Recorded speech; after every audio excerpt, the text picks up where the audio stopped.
want to break down the three main components that are in a writing situation.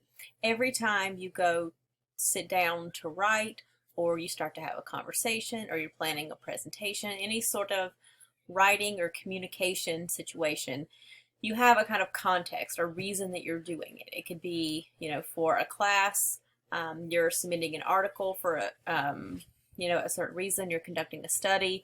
But there's three kind of main things that you have to think about that are going to kind of guide your decision making and how you're going to work through that writing situation and use our first key writing skill, your rhetorical knowledge.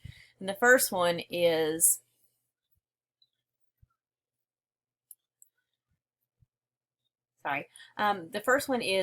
just the writer and figuring out what your purpose is. And the other one is your genre or the text that you're using, and then the audience.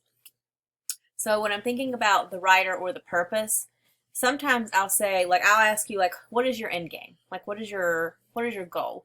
When you write this paper or someone is reading this, what is it that you want to happen? What are you wanting them to take away? Are you wanting them to laugh? Are you wanting them to, agree with you or see where you're coming from? Are you wanting them to have as much information as possible and be more knowledgeable? What's the actual goal of this text? And that's sort of that first piece of the puzzle. And sometimes, each time you sit down to write, you might have a different purpose, and that purpose is going to guide some of your strategies and things as you move through, working through that text. I'm going to actually skip genre and text for now, and I'm going to bounce over to audience. And one of the things that was in your reading also, and one of the questions that I asked you, was to think about some characteristics of your audience that might make a difference. I guess also already sort of talked about the fact that sometimes with writing in class, it can feel like a vacuum and not like there's a real audience. And I said with the digital essay, one of the things we're going to practice is thinking about characteristics of a real audience. So some of the characteristics that might matter, I'm going to look at. The first kind of important one is knowledge, and what your readers or your target audience's knowledge base is about the issue. And here's why that matters. Let me give you an example. We tend to assume that every paper has to have several paragraphs of background information where there's just random facts and dates and all kinds of stuff. But the truth is that if you're writing to an audience that feels very strongly in opposition to you, they may already have a certain level of knowledge about the issue. And if you are just boring them with lots of information they already know, they're not going to get very far in the paper. They're not going to read far enough to really hear what you have to say. So even background knowledge that you provide the reader should be based on what you actually think that they don't know already, or what actually needs to be there to catch them up. If you're trying to convince people your audience, that something is a big issue because they don't already know that something is going on, then they might need more background information. But again, that can vary depending on who your audience is. Another one is age. For instance, if you were writing a paper about music, and you were writing it to, I'm going to say, an older audience, 30s, 40s, up, that kind of thing, and I was part of that target audience, and you were using contemporary music examples, I might not have any idea what you're talking about. You might have to really give me some images and some song lyrics and some videos, a lot of extra help if you're going to use those kinds of examples, because I'm not going to follow.